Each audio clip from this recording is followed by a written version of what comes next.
Soldiers drag a dark-haired girl past the jeering faces at the Roman Forum. Disheveled and trembling, she bows her face in humiliation. The mob is used to cruel spectacles, but an Egyptian queen in shackles is a rare sight. Along the route of Caesar's triumph, people climb statues and rooftops to see the notorious prisoners paraded towards execution.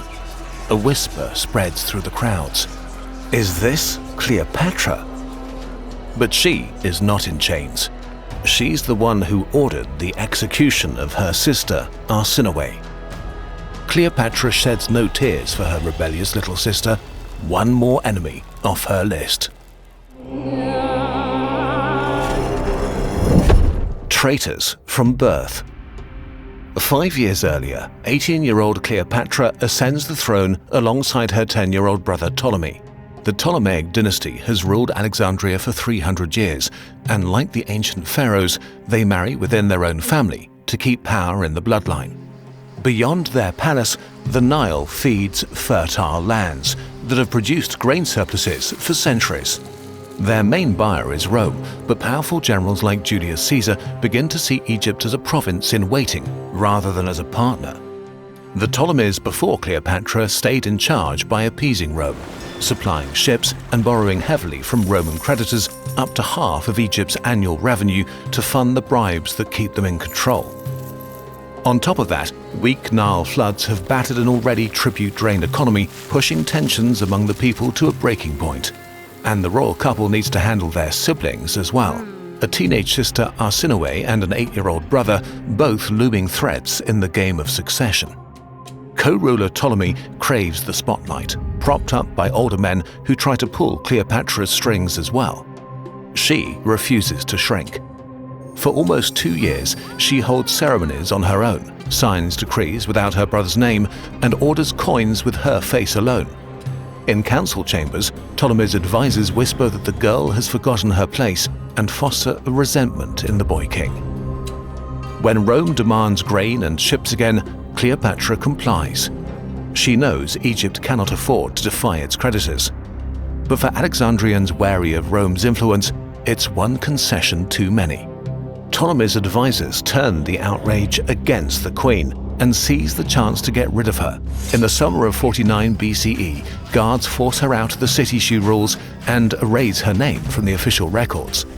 She leaves in fury, already plotting her return. Cleopatra uses her remaining resources to recruit mercenaries. Within a year, she's ready to march on her brother with an army. Then news cuts through her camp. Julius Caesar has arrived in Alexandria to collect the outstanding debt. He needs money to pay his troops. Cleopatra understands that reaching Caesar quickly may turn her luck. Night falls. Leaving her troops behind, she sails towards the royal district.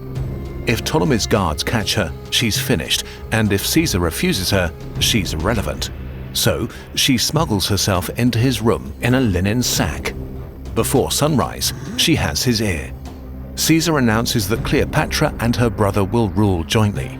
For him, a civil war between siblings means chaos in Egypt and hunger in Rome. But by imposing an unpopular queen over their favored king, he ignites Alexandria. Now, Cleopatra finds herself trapped beside Caesar in the palace with militias and her brother's army at the gates. Her sister Arsinoe is watching. She has spent her life in Cleopatra's shadow. Now, she sees an opening. She slips out of the palace and finds her brother's general.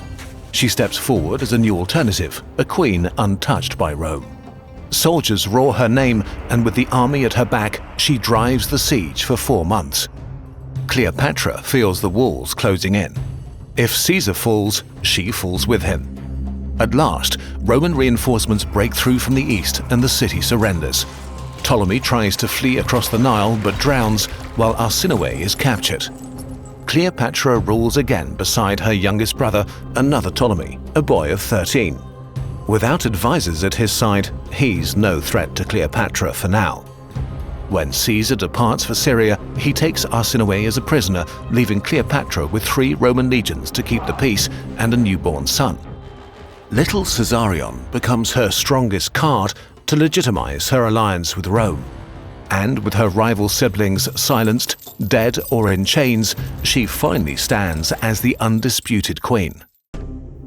We'll let Cleopatra enjoy her triumph for a second and thank our partner Odoo for sponsoring this episode. Odoo is an all-in-one management software that helps you run your business every day. With more than 45 apps like accounting, inventory, CRM, and many more, you can build a system that fits your needs, all centralized on one single platform. You can, for example, create an e-commerce website within a few minutes. The configurator guides you through a few simple steps.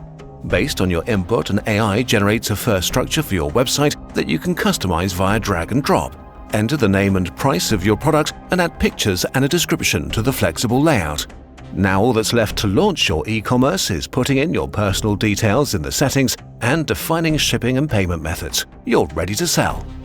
You can try out the e-commerce app for free because your first Odoo app is free forever, with unlimited support and hosting included. When you're ready to scale up, Odoo adapts to your needs and you can simply add applications. You get access to all applications from $24.90 a month. With Odoo, you can build your own business empire. Now, let's go check how Cleopatra is doing with hers.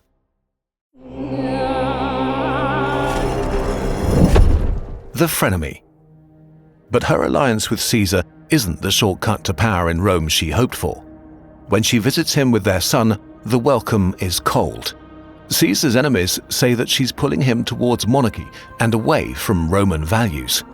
And, at his triumph, instead of executing her sister Arsinoe as promised, he yields to the crowd's pleas and spares her, sending her into exile. Cleopatra starts resenting Rome, but neither of them see what's coming next.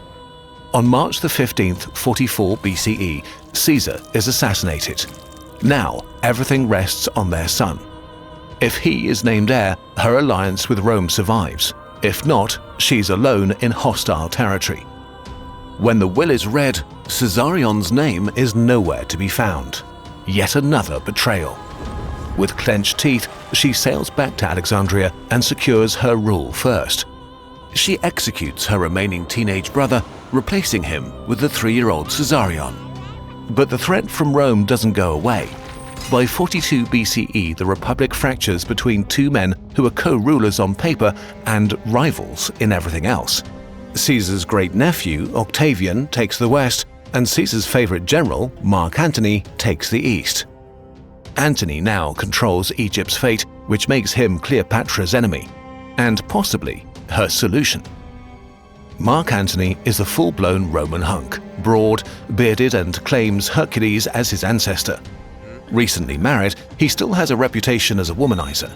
In 41 BCE, he summons Cleopatra to secure resources for his next military campaign. If Antony assumes he'll control the encounter, he's mistaken. Cleopatra arrives on a gilded ship with purple sails, a living vision of the goddess Isis. She keeps him waiting, declines his dinner invitation, and instead welcomes him on her own ship. Caesar may have restored her throne, but with him dead, she must win Roman backing again. By morning, the outlines of their alliance are in place, and a power couple emerges. Her first request is personal. Arsinoe must finally die. She's risen as a rival queen before, and Cleopatra won't let it happen again. Antony's men storm the Temple of Artemis, where Arsinoe lives under Roman protection, drag her from her sanctuary, and execute her. Satisfied, Cleopatra opens Egypt's treasury and sends fleets to fund Antony's eastern campaigns. And when she asks for territory, he grants her vast stretches of the eastern Mediterranean. She gives birth to their twins, sealing their alliance with a bloodline. Cleopatra is already thinking beyond Egypt, towards a dynasty that could unite her world with Rome forever. Antony, too, is riding high. He launches an invasion of the Parthian Empire sprawling across what's now Iran, the one enemy Rome has never conquered. It's meant to be his defining triumph. Instead, it becomes a catastrophe. He loses a quarter of his army and limps back to Syria for the winter. With his remaining sick and unpaid soldiers, he turns to Cleopatra for help. But she calculates if he's still worth the risk. His rival co-ruler Octavian is far more successful in the West, mounting his victories by the month. When she finally joins Antony a few months later, Cleopatra brings warm clothes and food, but not the silver to pay his troops. She's hedging her bets. Antony can still win his war, but if he doesn't, she can't go down with him. Next year, Antony strikes east again and takes Armenia. Flushed with victory, he decides to display his power and his devotion to Cleopatra with a grand ceremony in Alexandria. He crowns her Queen of Kings and grants their children rule over Roman territories and proclaims Caesarion, the true son and heir of Julius Caesar, the King of Kings. For Cleopatra, it's the strongest Roman endorsement she's ever secured. But it's only empty words unless Antony defeats Octavian. And now he's made open war between them inevitable. The cold-blooded equal. Octavian, like Cleopatra, understands that image is everything. He paints himself as the son of Apollo, the voice of youth and reason, against the impulsive Antony, who he absolutely loathes. The wife Antony abandoned for Cleopatra was Octavian's own sister, whom he had married to secure an alliance. And Antony's public recognition of Caesarion as Caesar's true son was an even deeper insult, a personal threat to his power and status as Caesar's great-nephew and adopted son, officially his closest living kin. Octavian's smear campaign against Antony writes itself, weakened and bewitched by an Eastern queen. It's the same old slander again, and Octavian knows how to exploit it. In 32 BCE, Octavian unleashes a propaganda assault. He seizes Antony's will and has its most scandalous part read before the Senate. Antony wishes to be buried in Alexandria, beside Cleopatra. One of Rome's greatest generals has given his afterlife to an Eastern queen. But Rome can't afford another civil war, so Octavian plays this very smartly. He declares war on Cleopatra instead of Antony. This recasts their internal struggle as a campaign against a foreign queen. If Octavian wins, he can destroy two enemies at once. When war is declared, Cleopatra is ready. Across the Ionian Sea in the Gulf of Actium, she and Mark Antony survey an armada of 230 warships, each designed to carry 300 oarsmen and 120 marines. Cleopatra has supplied a quarter of the ships, all provisions, and nearly 700 tons of silver to pay the troops. Antony's large army stands on a flat strip of land guarding the narrow entrance to the Gulf. But what looked like a strong defensive position is turning into a year-long trap. In the marshes, malaria starts killing soldiers before battle even begins. Cleopatra is brutally practical.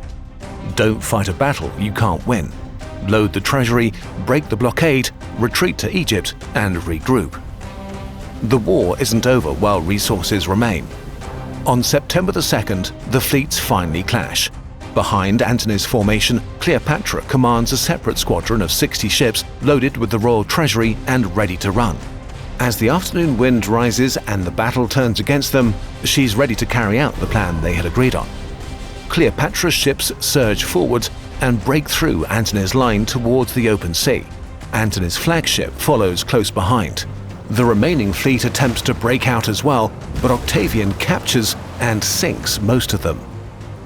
He wins the battle and now only needs two things to win the war: Egypt's treasury to pay his troops and Cleopatra in chains.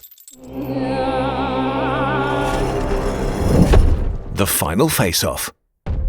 For months, Cleopatra and Antony try to cut a deal with Octavian from Alexandria, but it all falls apart. Then, almost a year after the sea battle, Octavian's army reaches Alexandria. Cleopatra retreats into her mausoleum, locking herself in with her treasure and stacks of firewood. If Octavian tries to take Egypt's wealth, he will have to watch it burn. She hears shouting outside and braces herself. This is it. The end has arrived. But instead of Octavian, Antony's servants burst in, carrying him inside. He thought she was dead and stabbed himself. Cleopatra catches him as he collapses.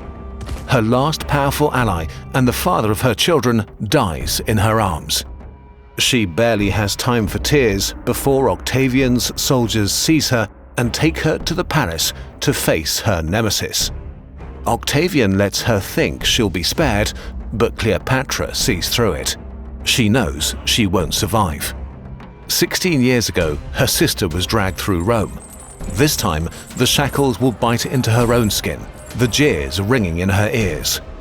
"I will not be paraded in triumph," she says.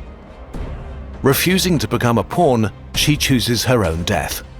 On August the 10th, 30 BCE, Cleopatra dies alongside 2 loyal handmaidens. Rumors begin almost immediately: poison, snakebite, or even murder on Octavian's orders. Her tomb has never been found, and none of Cleopatra's own words about her life remain. Everything we know of her story comes from Roman writers, the voices of those who defeated her. Rome's accounts focus on her beauty and seduction, but even in these, she emerges as a formidable strategist and stateswoman. She overcame many enemies, but the one who finally destroyed her was unafraid to fight cold and dirty. Octavian's propaganda turned Cleopatra into a foreign threat to overcome a crisis at home and consolidate his power, a strategy that feels strikingly modern. But every attempt to erase her only made her more persistent. Cleopatra, the last queen of Egypt, is still its most famous ruler to this day.